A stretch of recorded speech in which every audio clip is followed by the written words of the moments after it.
Hello and welcome to another episode of Anniversary Edition. Today we are going to spend some time talking about The Green Mile, which celebrates its 20th anniversary this year. As always, we are going to spoil the film, so do go and watch it, but you will need 3 hours and I believe 9 minutes to watch it. And then come back and have a listen and see what we've got to say about it.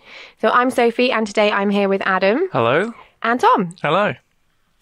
So just to give a bit of an overview of the film, this is a 1999 American fantasy crime drama. I mean, I'm not really sure how to categorize this. Supernatural prison drama. Supernatural prison drama. There we go. Christian modern day parable. Okay. Yeah. Written and directed by Frank Darabont. And I didn't realize it was actually adapted from a Stephen King novel. Yeah. 1996 of the same name. Apparently it's his favourite adaptation Oh, of any of really? his books. Yeah. That's interesting. So I've written a little blurb, but it is short, so bear with me. So prison guard Paul Edgecombe's life and beliefs are forever changed when new inmate John Coffey arrives on death row with a curious gift. That's Nice. it. Yeah. Very good. Yeah. Succinct. Yeah. Yeah. Thank you. So top line, Tom, quick thoughts? Yeah, I like this film. Yeah. I think it's kind of unusual Yes. in that it's a supernatural film that's not horror. Yeah, it's not at all, is it? No. So I like it because of that. Mm-hmm. I'll go into more detail Yeah. later, but that's my top line is that Okay. it's I don't know if it's unique, but it feels like it's something that's different to everything else. Yes. Adam, how about you? This Quick film's thoughts. fine. Okay. I think it's overrated. But I think it's okay. I think it suffers a little bit for its length. Yeah. I think that's probably fair. Yeah. It's a tiny bit too long. Yeah. Yeah. It's a 3-act film over 3 hours. Yeah. It really is. And it kind of feels it as well. Yeah. I think for me, top line, I like this film. I kind of remember that there was like a massive hype about it when it came out because I think there's still a massive hype about it. It's Yeah. very well considered. It's considered to be one of the greatest films ever made. I think I'm it's just because not sure it is. I think it's the old Shawshank thing again. It's Frank Darabont again. Yeah. Yes. And I think because Shawshank was so huge and such a Yes. massive success, and this kind of has a very similar feel to that, given that almost it's like a period sequel. drama. Yeah, kind of. It's a something tonal set- sequel. Yeah, Yeah, It's definitely. set earlier than Shawshank, but it's definitely got the same sort of vibe, same sort of heart to it. yes. So yeah, I can see that people who love Shawshank Redemption, who are plentiful, would also love this. Cards on the table, Yeah. I think Shawshank's a better film. I have trouble deciding. Yeah. I think Green Mile is a more interesting story, but Shawshank is more uplifting and an easier watch, despite all of the nastiness that happens in it. Yeah, I think, like you say, for me, the Shawshank is almost an easier watch because it doesn't feel as long. Well, yeah. I think it's Morgan not Freeman anyway, takes you through the but story really well as well. He holds your Yeah. hand through the entire thing. Yeah. Yes. For me, it's like the moment Shawshank finishes, you feel uplifted. Yes. When Green Mile finishes, you feel emotionally drained. Yeah, and kind of like you've just been slapped in the face a bit. Yeah. Adam's shaking You his don't head, think which so? obviously you I can't. felt you not can't see. one whit of emotion from Really? Like, Green Mile. Nothing, though. Nothing. Really? Left me cold. Anywhere in the film. No, well, that's not fair. Okay. I hated Percy with a passion. Well, yeah, Yeah. of course. And I was sort of scared by Billy the Kid. Yeah. You know, he's supposed to be, he's the devil Yeah. Yep. in this story. But otherwise, yeah. Okay, so when did you first see it, Adam? When did you first see this film? I probably would have seen it maybe 18 years ago. Okay. I remember back then watching it and thinking it was pretty good. Yeah. I like it slightly less now. Okay. Interesting. Okay. Tom, when did you first see it? I'd probably same. I probably saw it on DVD, I would have thought. Yeah. or television, possibly. And I've probably seen it 3, maybe 4 times. Yeah. So yeah, I think that would have been when I saw it. Yeah. So it's a movie you're fond of if you've seen it 3 or 4 times. Not necessarily. Or do you see it by accident? Possibly. I mean, it's one of those Hey, things. Tom, come over. I'm watching Green Mile, by the way. Oh God. I do tend to watch movies over. Yeah. And quite often I will even deliberately start watching a film that I actively dislike, Okay. just to see if my opinion's changed. The other night I started watching Fellowship of the Ring. Oh really? Yeah, just because okay. I thought it's been a long time since I've seen it, and I've seen all of the extended cuts. I think that's really good. I think that's really it's important to learn like that. Yeah, but I still didn't like it. But I thought I'll give it a go just to see, because I had actually seen recently some behind the scenes stuff that intrigued me. Yeah. So I thought I'll go It's back very and watch interesting again. how those films were made. Yeah. They won the Oscar for how they were made. Yeah, the forced perspective stuff is just incredible. But anyway, off topic. So, just because I've seen something multiple times doesn't mean it's something I necessarily like. Sure. I mean, I'm the same as you guys. I would have seen this on DVD, I think, or VHS maybe. I'm not sure. But I have this on DVD, so I've probably seen this 4 or 5 times. Yeah. Wow. Yeah. I watched it again like yesterday, ahead of doing the podcast. But yeah, I've seen it quite a few times, and I own this film, and I like this film a lot. I do too. Yeah. Adam, you're kind of not having as much of a loving vibe towards this film. Yeah. So do you can you pull out favourite moments or pick apart a little bit what you liked about the film? What I liked, I loved Michael Clarke Duncan. Okay. I love his performance. This really was the role he was born to play, because I don't think he ever in his career reached the same heights No. as he does in The Green Mile. Well, literally, yes, because they shoot him up. They do. Yeah, they do. So Michael Clarke Duncan was a big man, right? He was pretty big, but not the biggest guy in that cast. No, I know. So that's what I was saying. I thought, because they obviously shooted him to make him look like a giant. Yeah. And he was 6'5". And I was looking, and I thought, well, hang on a minute. I know that Hanks is 6 foot. Yeah. So I started looking up the rest of the cast, Oh, did because you? I couldn't believe how big David Morse was. Yeah, David Morse is a big guy. Huge man. Yeah. I've never I just thought he was sort of an average height, but he's 6'4". Yeah. So he's only one inch shorter than Michael. But James Cromwell, who plays the warden, he's 6'6". Yeah. So he tops out everybody. Gosh. Yeah. But Doug Hutchison, who plays Percy, is only 5'5". Okay. So he's already like a good lot shorter. And Sam Rockwell's probably about 5'8", I think. Yeah. 5'8", 5'9". But yeah, I thought it was interesting the way they maintained those angles Yeah. incredibly well. And there was Yes. only one moment where I could see the cheat.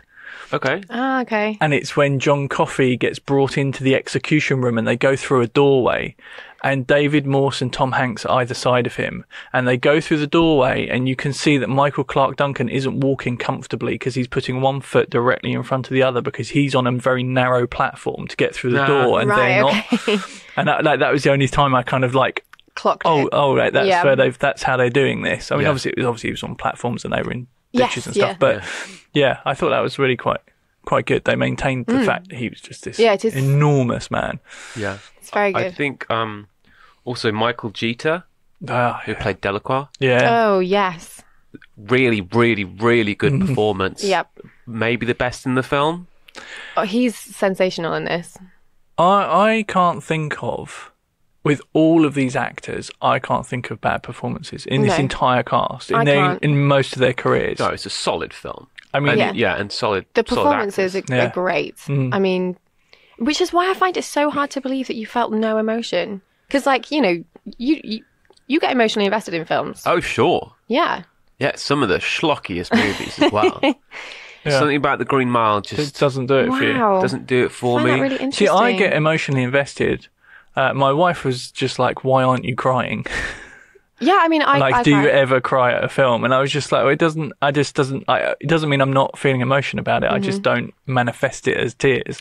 Like it just. You need to watch Kimi no Noa, Your Name. So is there anything else that you like? Obviously, you like the performances. The performances are really good. I don't want you to think that I hate this film because it didn't make me cry or anything. It's good-looking film with great performances throughout. It is too long. The script is fine. The sense... You always know that John Coffey has to die. Yeah. Yeah.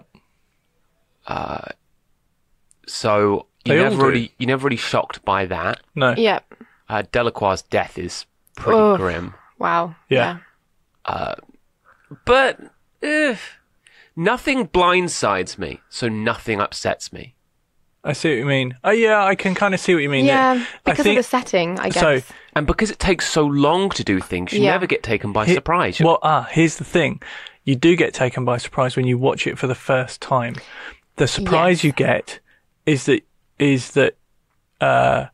you find out that Wild Bill or Sam Rockwell's character, Billy the Kid, whatever they decide to call him, because they call him all variations.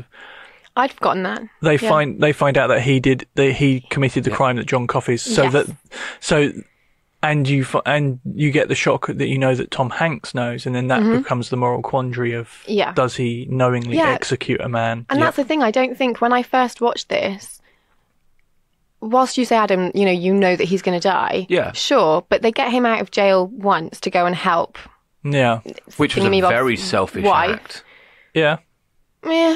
Yeah, but then you think, okay, well, once Tom Hanks' character actually knows that John Coffey's innocent, is he going to free him again? Yeah. John Coffey kills people. He does. So that's the way out of the moral quandary. That's how you get out of it. Yeah.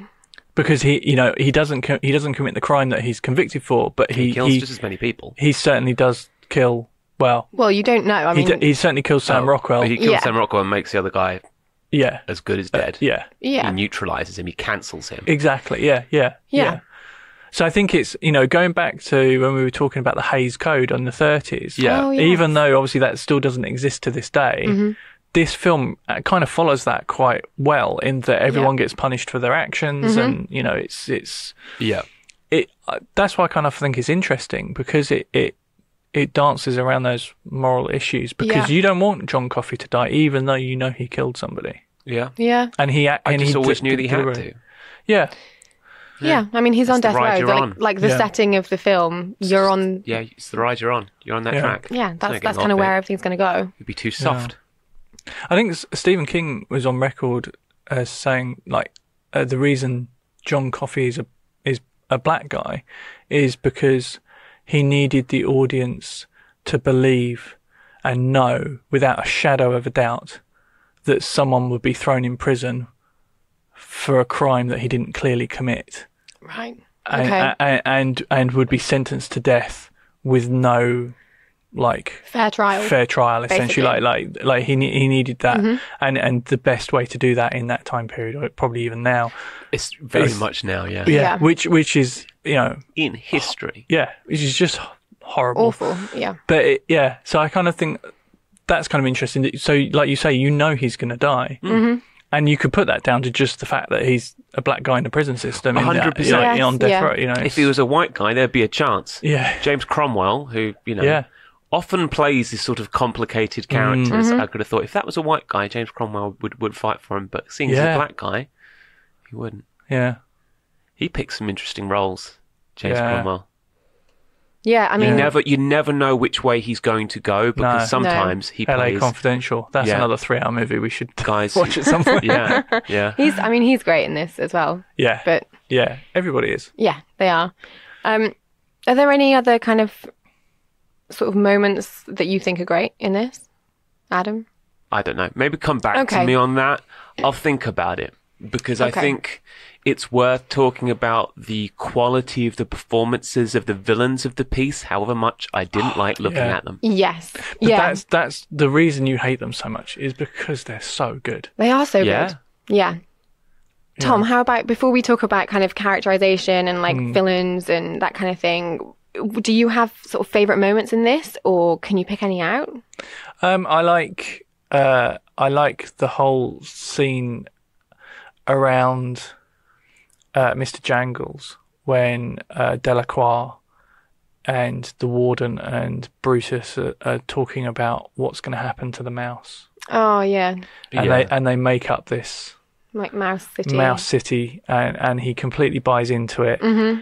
And Mr. Jangles runs across the floor and Percy just stomps on him. Yeah. And it's such like out of nowhere that action happens. It's like this instantaneous, like bang, and it makes you jump. And it's such a kind of like, oh my God. And then, the subsequent resurrection of him, which is where the wider audience, in terms of not just Tom Hanks's character, learn about John Coffey's. Well, it drives the plot forward, doesn't it? Exactly, yeah. That little moment. I think that scene's brilliant because it shows the compassion that these men have for someone they know has done bad things. Mm-hmm. Because that's the thing. I think that with the exception of Percy, all of the prison guards, they have a respect for their prisoners as humans. Yes. Obviously, they're being punished for crimes they've committed. Mm-hmm. I think Michael like Delacroix, he's supposed to be like an arsonist and a rapist and all sorts of things. Yeah. And he's supposed to be, a really nasty piece of work. Mm-hmm. But, he has his rights as a human. Yes. Even though he's having his life taken away from for the crimes he committed. So I think like it shows all of that really beautifully. Mm-hmm. It shows the evil of Percy perfectly, because up until that point he's been very kind of like strangely supportive of Delacroix having Mr. Jangles. Like he comes up with the idea of the cigar box, and he comes up with the idea of like the wadding in the cigar box for him to sleep in. Yeah. And he does all that kind of stuff, which he's up to something. Yeah, you always question it. And this is the moment that it happens. And then you also learn more about John Coffey's gift that he can, it's not just like this one-off random event that happens, and it kind of consolidates what he does. Yeah. And I think it just kind of it essentially encapsulates the entire film in like a couple of minutes. Yeah. So that's why I'd pick that. I think that works really, really well. Yeah, it's a really great scene. I think I was trying to think of like a favorite moment throughout this film, and I kind of struggled because I think for me there are so many, like the scene that you're talking about, there are so many scenes and so many little moments that I think are really great in this. I love the scene you're talking about because I think the interaction or just having Mr. Jangles there is really clever, and it's a really interesting tool because it does drive the plot, but it's also, it makes you feel empathy towards prisoners. And like you say, they're he's a bad guy. Like you never really find out what he did in the film. No. I can't recall that there's ever a moment where you actually realise how much of a bad guy I think he is. I think that comes from the book, as far as I'm aware. Because I haven't read the book. No, me either. No, okay. And I think I kind of like the scene when they have to execute John Coffey as well, because the performances in that scene from the prison guards, I think, are just exceptional, and I really enjoy watching that because it's great acting. Yeah. And I think the script is really strong as well. Mm-hmm. I think there's little moments of just subtlety that I like about it. Like, it's not in your face, and I mean it is in some ways, but I like the subtlety of some of the dialogue. But yeah, I would struggle to pick just one kind of favourite moment, I think. But Adam, you want to chat about the villains, the bad guys?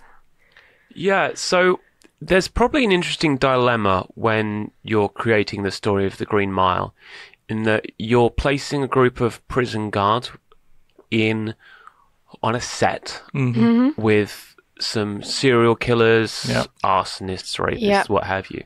Yeah. And you have to make one of the prison guards the bad guy in the room. Yeah. Movies do this a lot by just making one prison guard just a really bad egg. But what I found quite interesting is that you have one convict who really clashes with Percy as to being the rotten apple Yeah. in this bunch. Yeah. And they clash against each other, which is really fun to watch when Yeah. Percy gets molested by Wild Bill and he wets himself.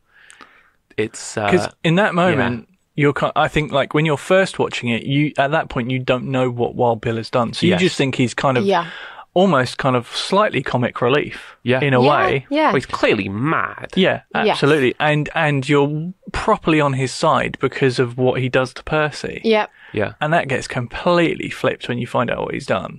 Yeah. And then I think when you watch it subsequent to that and you kind of know what's coming, like, that scene's really difficult to, like, because where do your emotions lie? Yeah. You don't, like, you can't. I find it really hard to watch that again. Like, there were moments that I found really uncomfortable. You are supposed to feel uncomfortable, but like you say, when you know more about the characters, that when you watch it the first time, you don't get that information until later on.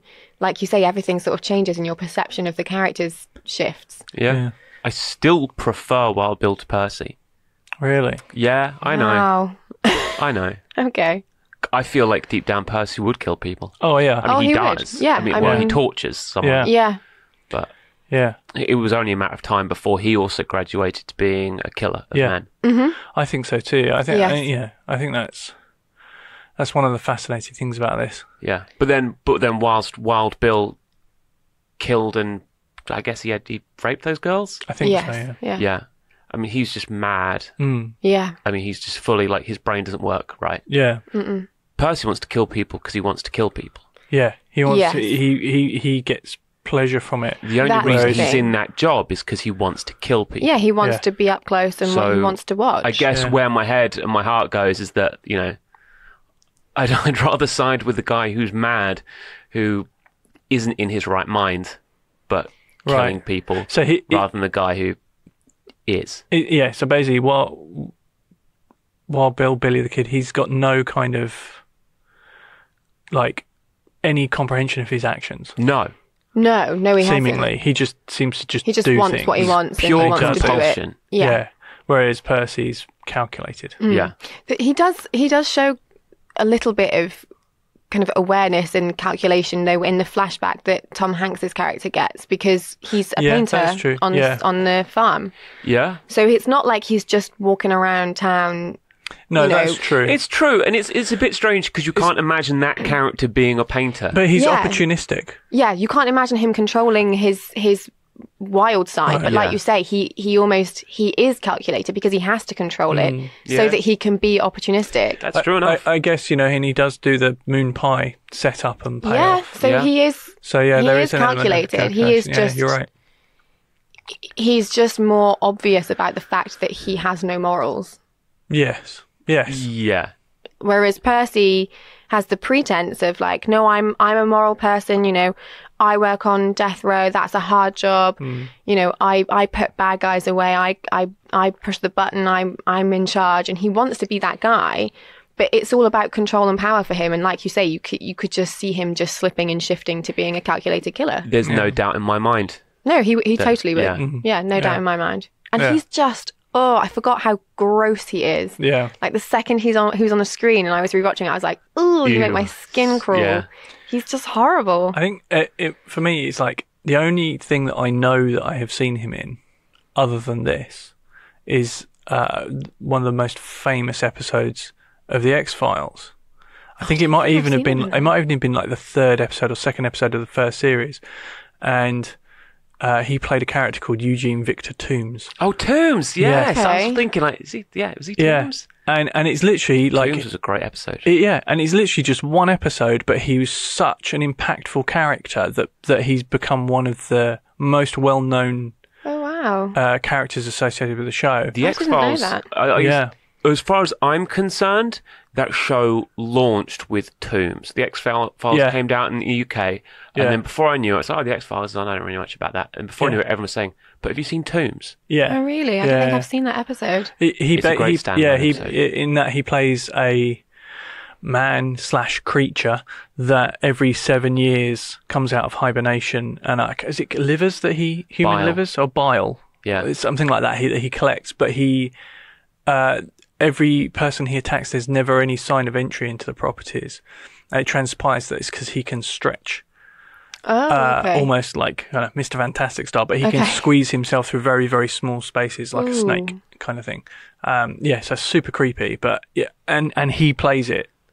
Yes. Super creepy as well. So, I think that the only two things I associate him with are Tombs and the Green Mile. Yeah. I'm just like, I never want to meet that guy. Well, it's really interesting. No, definitely not. Because I can't remember thinking that I've seen him in anything else. But Sam Rockwell, I know we were talking about last week. Were we talking about Sam Rockwell? Yeah. And I think I said then, like, I think the first time I ever saw Sam Rockwell to the point where I remembered who he was this. And I cannot disassociate him on screen from this character because he's just so good in this. I think he's fantastic in everything. I've never seen Sam Rockwell put in a bad performance, even in a bad film. Have you ever seen the film Moon? No. Where Sam Rockwell plays... how do I say this? It's very difficult to explain this film without giving it away. But essentially, it's a movie with only Sam Rockwell. Okay. But he plays two versions. Oh, right. Okay. No, I've not seen that. I mean, he's an incredible actor. Like, every time I've seen him, he's been completely incredible. He's an Oscar winner. Yeah. And deservedly so. But he's really is. He's an Oscar winner for Best Supporting Actor, which I think kind of sums up Sam Rockwell in that. I'm not sure he has that leading man. No, presence. but I don't. I think he totally could. Yes. But he just kind of. I think the roles he likes tend it's to never be going to be the leading guy. Yeah. I mean, looking back at kind of a lot of the films that we've watched, a lot of our favourite performances aren't often the lead characters. I mean, and I think that's why, like, lead characters sometimes are just a bit... We haven't mentioned Tom Hanks. I was just about to say... No, how... Much like last week when we went like nearly half an hour without mentioning Tim Allen, we've gone nearly half an hour without mentioning Tom Hanks. I mean, Tom Hanks is just incredible in this. You know what it reminded me of? Have you ever seen that Friends episode where Joey, with Jeff Goldblum, where Joey is trying out for, I think it's a movie. Yeah. Right. And he's selling Jeff Goldblum on his acting performance by needing to pee so badly that he's very, very hyperactive. And Jeff Goldblum compliments him on his energy. And I'm watching this, I'm thinking, that's exactly what's going on right here. It's just Tom Hanks who needs to pee. Yeah. Because it starts off and he's got a bladder infection and he's just, his facial expression of the pain that he's in, he's just so good. It's a very non-cinematic affliction though, isn't it? Very much so. I really wish...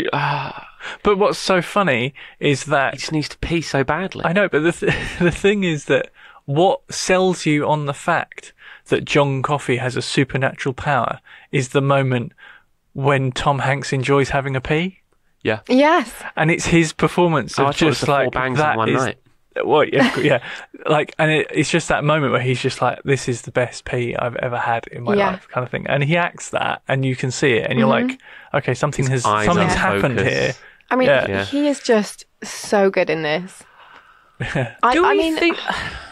I'm not convinced this is one of Tom Hanks's even top 10 best performances. Really? I think I don't think he has a lot to do with his character. He doesn't need to emote really at any point until right at the end. Yeah. Well, yeah. He's the sort of strong, steady guy, isn't he? He's the man in charge, and he's almost British in his sort of. He's stiff upper lip. He's quite reserved. He's got that kind of respect and command. That's the highest compliment Tom Hanks can get. He's almost British. He's almost British. Tom Hanks. Almost. If you listen to this, we'll have you. It's a very. If you compare it to kind of the other characters that you've got on the screen, I mean, it's not the most interesting character, is it? Like his character in this his whole story arc revolves having a bladder infection. Yeah, but you do kind of he's your way into the story. Exactly. It's a necessary role. Yeah, that guy is never the most interesting person on the screen. No, quite often a bit like Ren in Footloose. Yeah. But I think that he does it so well. Yeah, he does.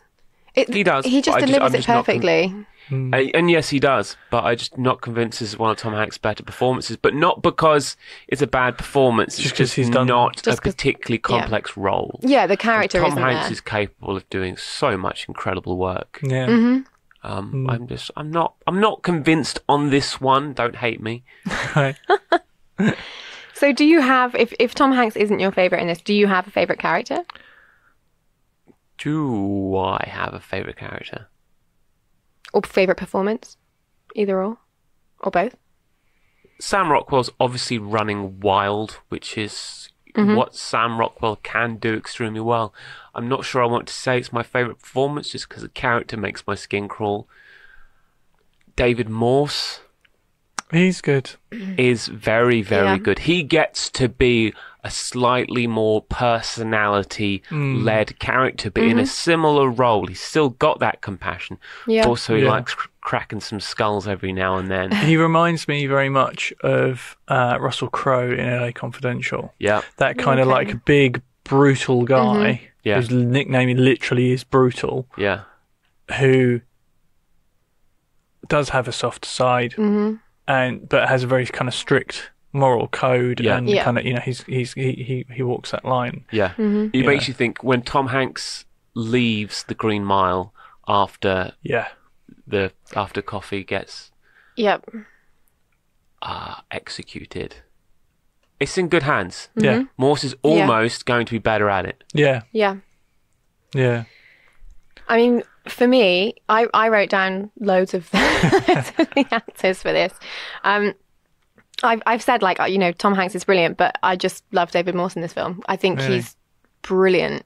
And Michael Very likeable, Jetta isn't as he? well. Yeah. I think their performances are just... Oh, yeah, Delacroix. Maybe Brilliant. Delacroix, he's a raw nerve of a performance. Yeah. He's sweating, he's twitching, He's just... Yeah. Oh, God. Great. And when I remember the first time I saw it and his execution, that is just brutal to watch. And at the end, when it's just a skull on I fire. know. And the thing is, it's not even like it's just a skull. Like the makeup is incredible because you can see like his teeth.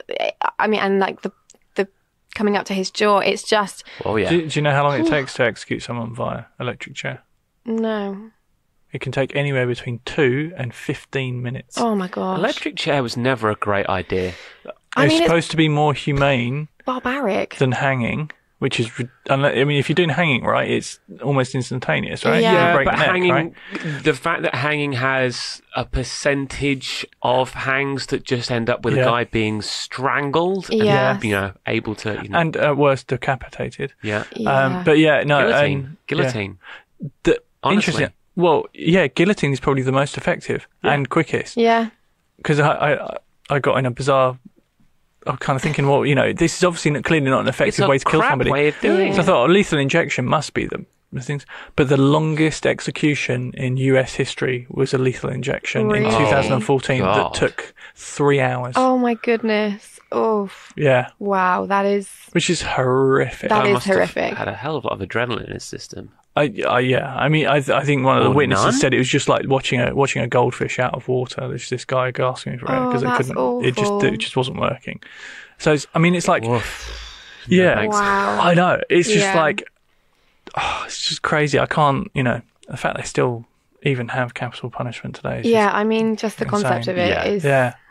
It's But electric chair, just like, barbaric. yeah. I mean, Yeah, it really is. yeah. It's...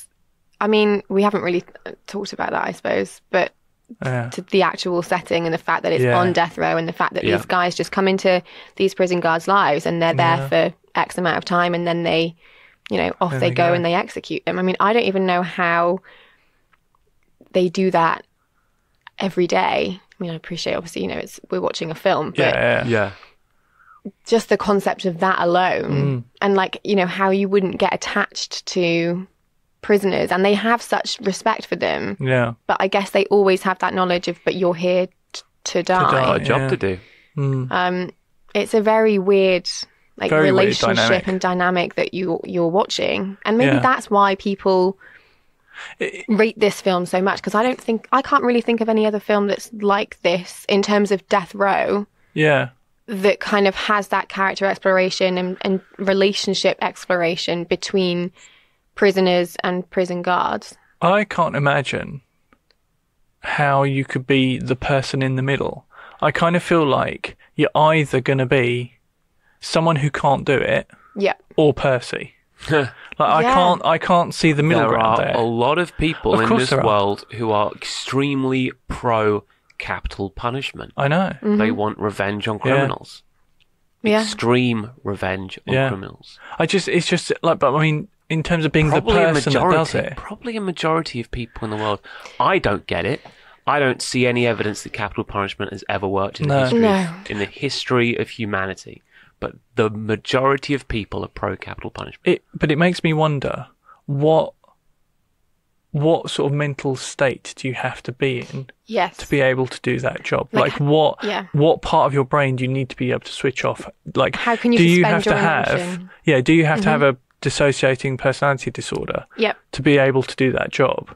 Like, Yeah. is that almost like a requirement, or you know? Could you just a normal person end up doing it? It seems great. I Honestly, think there are it's- people yeah. who sell Shades of cigarettes. yeah, There are people who lobby yeah, for the coal industry. yeah. It's shades Yeah. of grey. It is, yeah. Yeah. But I mean, it's very interesting. there's difference between willingly selling someone, say, like a cigarette that you know and they know Will the kill them. consequences of, Yeah. but being in a position where you have to physically flick a switch or push a button to kill somebody, even though they've been tried, you still got to You're the one that still does got to it. push that button. You You know? have to believe in capital punishment. Yeah, Yeah, I guess. And the reason why yeah. you can't see it as being possible is because you That's don't true. believe it works. yeah, Yeah. yeah. Yeah, but I wonder whether maybe that is one of the reasons why this is such a loved or beloved film, because it's such an interesting exploration that we don't think It's about. a real human Yeah. study, Yeah. but I think it's telling a deeper story than a lot of people are getting. Because Yes. no one, Yeah.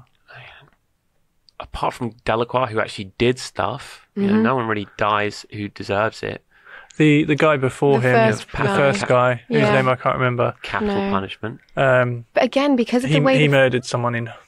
yeah. He murdered someone. I think that was his. I don't think Yeah. they ever say it, but that's what he did. He was a But murderer. that's the thing, they never say it. The way the film's set Mm. up is you never actually, it's really interesting because they never actually justify the killing of the prisoners. Yeah, I think you just have to assume that they're there. Yeah. They've been tried by a court of their peers, and you have to go Yeah, with because that. that's The the guards- line that they say, isn't Yeah, it? You yeah. have been tried by your peers and you've Yeah. been deemed to suffer this consequence. The guards have to do it. Yeah. It's Someone really has to interesting. do it. And if they believe in what they're doing, they're making the world a better place, then they're making the world a better Yeah. place. Yeah, because that's Even the thing. if they respect it. That's where Tom Hanks finds himself. He's like, Exactly. I'm going to be making the world a worse place because I'm taking away this amazing gift Yeah. of healing from the world. Yeah. But they get round that by John Coffey, causing Yeah. someone's death and also saying that he wants to die. Yeah, that's the other thing, is that he says you're doing a kindness. And Yeah. that's really interesting in itself as well, because, I think that's why I really like this film, is just there's so many levels of kind of ethical exploration and morality and right and wrong. Yeah. And I really like the sort of the fantasy religious undertone of the film as well. Is it a Jesus story? I don't think it is. I don't think it's as specific as that. No. But I do think it's a God versus the devil story. Yeah, I can see I can that. s- yeah, I see that certainly more good than- versus evil. Yeah. Yeah. It's kind of an interesting supposition of what would happen to Jesus if he Stephen King explores that a lot. if he came into a modern world. Yeah. Yes, that's what I just Yeah. sort of assumed the premise of this, Yeah. this Yeah. movie was. I mean- Jesus came to the modern world today, he'd be put in jail immediately. Immediately. But I don't think it If can not be death that, row. because if you're talking about Jesus, it's New Testament, whereas Coffey's character does the whole eye for an eye thing, Yeah, he he's does. like, True, yeah. which is Old Testament Yeah, style. Jesus wouldn't kill, I guess. So I think that's where you kind of sidestep that issue. Yeah, I don't think it's as specific as Christianity, but there is certainly a higher level of intense morality going on here. Yeah. Tom, we totally skipped, I'm so sorry, your favourite character and favourite performance. Oh, right. Much like you, I wrote down a little thing like, favourite performance, and then I just make a note next to it because I know, we'll probably ask that question. And I wrote Hanks / Duncan / Hutchinson / Rockwell, just everybody. Basically, it's just everyone. I think it's a true ensemble movie. Everyone relies on everybody else to be brilliant, and I think that everyone raises the game of everybody else. Yes. I think there's like that thing where they're just elevating each other. They're already excellent in their own right, but together they make something that's even better. And I think that's why, when you think about what this movie is, it's a period drama, but it's also supernatural, but you just completely buy into it. Yeah. 100%. You don't question the fact that John Coffey's got supernatural powers. No. And it helps with that because Michael Clarke Duncan's so extraordinary to look at. Yeah. Yeah. And I think that it's because the acting opposite John Coffey is so sincere. And because of the way they create the scenes where it's revealed. Yeah. It just makes you buy into it, and I think the performances raise that. So it's so difficult to pick a single person out, but everybody's brilliant. Yeah. Adam, I'm going to come to you for this. Sure. What do you think is peculiar about this movie, or odd, or doesn't work? The running time doesn't work for me at all. That's fair. It's far too stretched out. There's maybe some elements that could be removed. I think Patricia Clarkson in this film is a sort of odd presence. I can't tell what kind of character she's supposed to be, but Patricia Clarkson gets helped by by Michael Clarke Duncan. She has, I assume, some kind of brain cancer. Yeah, brain tumor. Yeah, she's got she has a brain tumor. Right, yeah, that's right. And she gets helped, and then she starts talking to him like she's an angel from heaven. Talking about visions and prophecies, and that's weird. It's not because she has a brain tumor. No. So basically, when John Coffey uses his power, some of that trace, ethereal, whatever it is, gets left behind. That's why Tom Hanks lives to the age of 110. That's why Mr. Jangles is still alive. 60 years. It was an old-looking mouse too. So I think basically he must have used so much to help her that some of that is passed on to her. Whether she has that ability or not, I don't know, but she certainly knows more about him after the fact because of what has happened to her. She's transcended by his healing gift.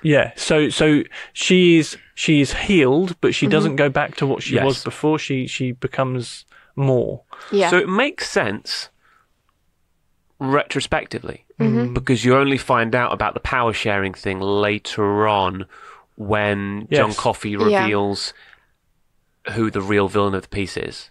Yes, you do. Yeah, that's right. But at the time, you were looking at it and being like, she's so weird. I think also you're supposed to kind of think, because Hal says that she has good days and bad days, and that she isn't herself when she's having bad days. Yeah. So I think on those days, well, the way I interpreted that was that on days when she's having bad days, where it's like when she says, I was lost walking around in the dark, like I couldn't find myself. I kind of got the impression that she just had gotten so ill, she was having so many more bad days than good, that she was just felt like she was just lost in darkness and nothingness, and then he brought her back. Basically, that's kind of what I took away from that sort of scene. Sure. I think her eyebrows in pretty well though. Yeah, you've got to give her that. Yeah, it's good. He does cosmetics. I mean, the difference again in her kind of in the way she looks in that scene is she looks like it's like an Exorcist sequel. Like he's just gone to another film set for the day. I mean, I guess it's supposed to be hard hitting though, isn't it? You know, she is so on the verge of losing her life. When I could have seen more about her though, to be fair. When because you kind of think James Cromwell and Patricia Clarkson as a couple, surely, like, I mean, he looks and feels a lot older than her. Yeah. Just as actors, right? Yes. I don't know. And I was like, oh, okay. And then obviously you see her made up, and you think that, but then you realise that she is supposed to be younger than him, and she is restored back to her, sort of younger self. But yeah, I was kind of like, I can see why they did that, because obviously, the makeup works that way better than trying to make an older person look younger. Love Patricia Clarkson though. Great actress. Yeah, she's great. Not a particularly great role here. She's 19 years younger than him. Oh, wow. Damn, girl. Yeah. Huh. But she's a great actress. I think she's delightful. Is a great actress, yeah. Tom, how about you? Is there something that you kind of think, Adam, is there more that you think is doesn't work about this film? I mean, that's kind of it. I think that scene was a little bit, whoa, you've turned into a complete space case. And they really needed to, I think it was important they simmered this movie down a little bit, and they chose not to. I mean, they probably chose to cut 2 hours out of it. What do I know? Yeah. But at 3 hours and 9 minutes, I actually almost have trouble being emotionally invested in a film for that long. Okay. This is an hour longer than a film should be, and half an hour longer than any film needs to be. Yeah. I mean, we've said this before. I don't know why there's so many films, like, even now that are coming out, well, particularly now that are coming out, that are just 3 hours is just kind of the standard length of a film. You know what's odd is that when a film, we tend to talk about long films a lot as well, which leads one to believe that maybe longer films are better regarded historically. Maybe because they are more of an impact. We've certainly done quite a few in the last couple of weeks. Avengers Endgame is, can't wait for that goddamn movie. Yeah. But all of those movies are like 3 hours. Yeah, I was saying, Sophie, to you last week, maybe. Yeah? No, actually this morning. What am I talking about? Of course. I was saying to you this morning that Seven Samurai wears its 3 hours and 8 minutes running time, a lot better than the Green Mile does. You think so? Seven Samurai is always working towards something explosive, and That's true. it's coming. That's true, yeah. I think it's structure. Quiet, and it sort of I found goes on. So the 3 hour movies that we've covered recently are Seven Samurai, Green Mile, and Dune. Oh, God, yeah. And I would say that the one that engages me most and keeps me kind of engaged is this. Okay. I actually find this feels shorter than the other two. I think Seven Samurai I find feels long because that first hour is a bit slow, but also you're dealing with the subtitles, which kind of can give you a bit of works your brain a bit harder because you've got to concentrate on text and visuals and stuff. And June felt like it was 7 hours because it was just horrible. Great. But yeah, so I actually, having seen those two fairly recently, I found this like a doddle to watch. It was fine because I find the performance is good, the story's good. Yeah. It's a smooth watch. Yeah. There's no denying that. It's impossible to think that. I mean, there are no bad shots. There's no bad performances. This is a silky smooth watch. But I did think, oh, all right. Yeah, I kind of felt an hour to go. Okay. That's exactly where I felt it like the 2 hour mark. It's really hard. I mean, June for me was the hardest watch out of those three. Yeah, absolutely. Don't know what you guys are talking about. But I did get to kind of, I think it was 2 hours of this film, and I thought, oh gosh, there's like a whole nother hour to go, and I hadn't quite realised. It's not, I think for me, there were parts of Seven Samurai that I became slightly disengaged from. Maybe because of the length, I'm not sure, but I did really like the film, and I liked the fact that it was just building and building and building to this big fight at the end, you know. Whereas this kind of has, its battles are much shorter, and they're snippets, and they're cut. It's kind of in between different parts of the film, because you've got each of the executions. Because the first one you don't get I guess it's not as a developed character. You No, don't you kind don't of have get that it. First one, I think it's engagement. really just to set the scene. Exactly. it Here's sets where the you are, scene. and here are the stakes. Yes, Yeah. and then it kind of builds and builds and builds, and you know you're getting to it's going to be John Coffey, but I think the horror of Delaney, that's his name, isn't it? No, Delacroix. Delacroix. Sorry, Delacroix's execution. That is just That's bad. horrifying to watch. But it did keep me more You know what amazed engaged. I think. me? People showed up to that to have a good time. Yeah. People showed up to that execution. People used to. People Yeah. still have a would. good time. People, you're absolutely Yeah, right. they would. We live in London. We're pretty soft, generally speaking. I mean, we used to be awful as a Well, yeah. Oh, nation. yeah. Oh, yeah. Whew, Yeah. But Yeah. then, we calmed down. calmed down Yeah. quite a lot. We stopped invading 98% of the world. And now we're pretty soft, I think. And it's amazing to us now to think that there are people in the world a lot of people in the world who would show up to an execution and cheer, who would love to watch criminals being tortured, being brutalized. A lot of people really into that. They would think it's great fun. It's so bizarre. I just think that's a sad reflection of humanity, to be honest. But Wow. we're getting a bit deep. And I there. think Stephen King thinks so too, and I think Frank Darabont thinks so too. Yeah. I think a lot of people aren't really getting the message of the Sure. Green Mile. Yeah. I mean, it's really interesting though, actually, because we haven't talked about this, but at the very end of the film, Tom Hanks's character, as he's narrating, he says that it's his punishment to watch everyone he loves die. Yeah. Yeah. And to still go on and to never know. Like he says, I think, that he doesn't think immortality is what's in store for him and that he will die, but he just has no clue when. I think it's going to be a walking skeleton. I think he's got that bad kind of immortality where you still age. Yeah. But Well, you're he still clearly does. animated. Yeah, because he's aged quite a lot, hasn't he? But He doesn't he look says, that far off 108. The woman's shocked. I'm like, well, if he moisturizes a little bit his entire life, he's going to be fine. He looks 80. but he Yeah. addresses the fact that he is being punished for working on death row and for killing John Coffey. He says that that's his punishment, even though it was kind of a gift from John Coffey, but he didn't really realize what it was and what he was doing. Yeah. I think there's a little bit of Catholic guilt there, to be fair. Yeah. Maybe that's what it is. Yeah. I I think. mean, what did the mouse do? Lives in his little box. Yeah, he's getting punished with a long life too. Yeah, Patricia Clarkson, I imagine. I mean, if Well- being healed from a bladder infection makes you live to 108 plus, Well, it wasn't that. It was Patricia it was when he Clarkson's held his probably- hand to show him what Wild Yeah. Billy the Kid did.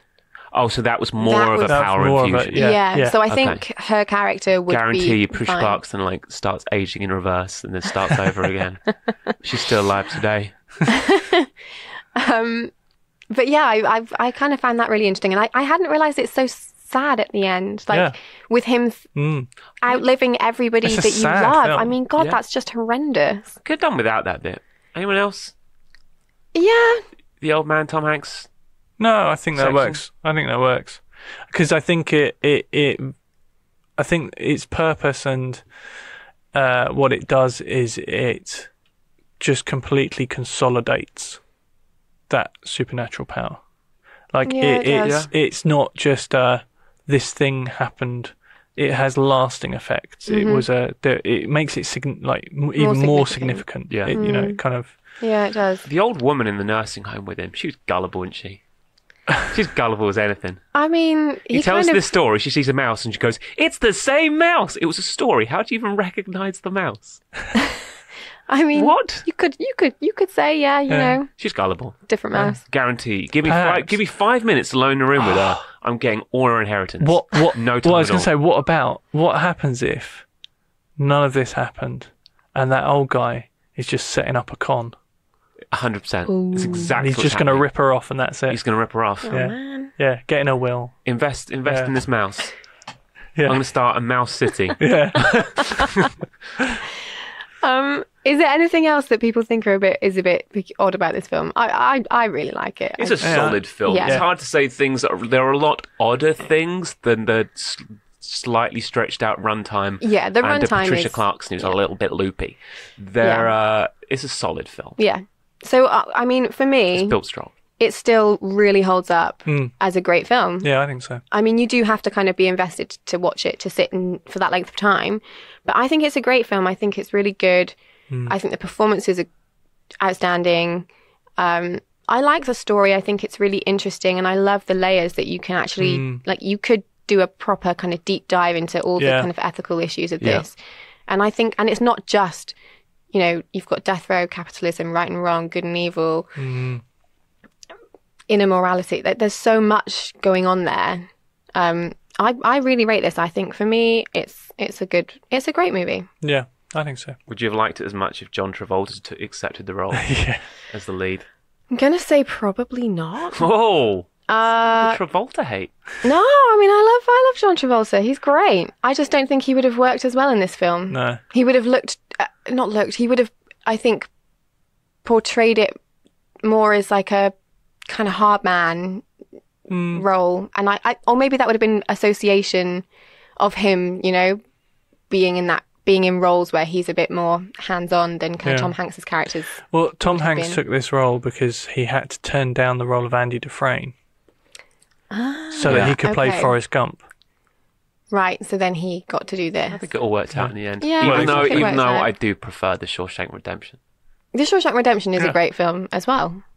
I imagine John Travolta regrets so much not taking this role in The Green Mile that he went on to... I thought you were going to end that sentence there. Just he regrets so much. I mean, I'm not gonna speak about what John Travolta regrets and what he doesn't regret. You can read some tabloids for that. But he then went on to make a film where he played John Coffey in Phenomenon 3 years later. Yes, that's true, yeah. I never saw that movie, but... I think I did. He gets a brain tumour and gains Jesus abilities. Yes, that's where he right. can heal people and save the day. Yeah, okay. So not quite very strong. This had a budget of 60 million, roughly. 60.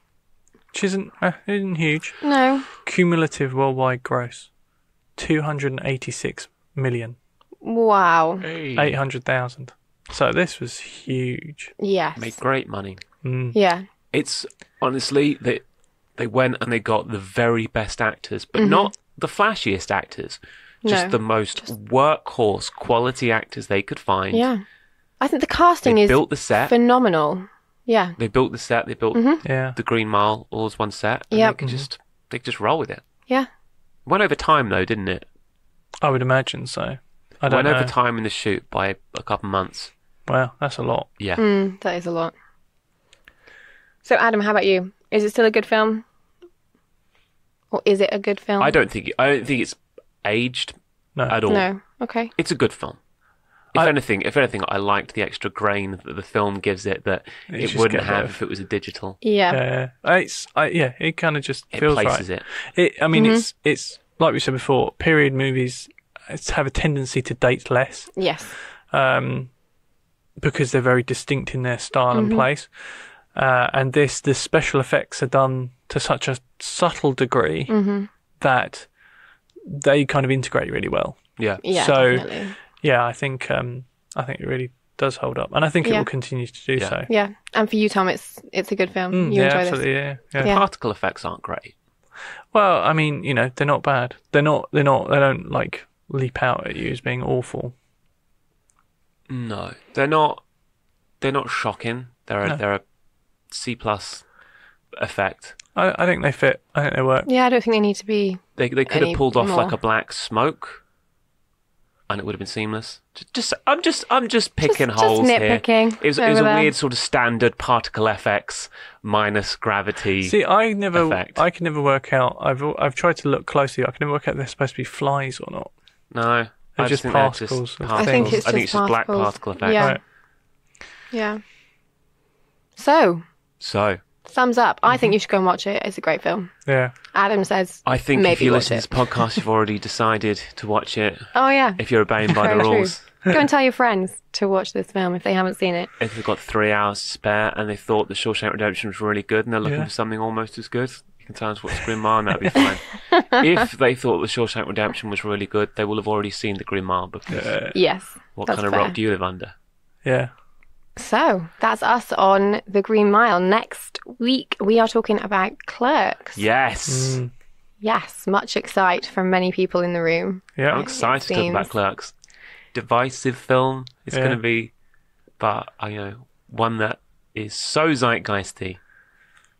It's going to be interesting. It's good. It's going to be interesting. So tune in next week and have a little listen to our next episode. Thank you very much for listening today. Thanks, guys. Bye. Thanks a lot. Bye.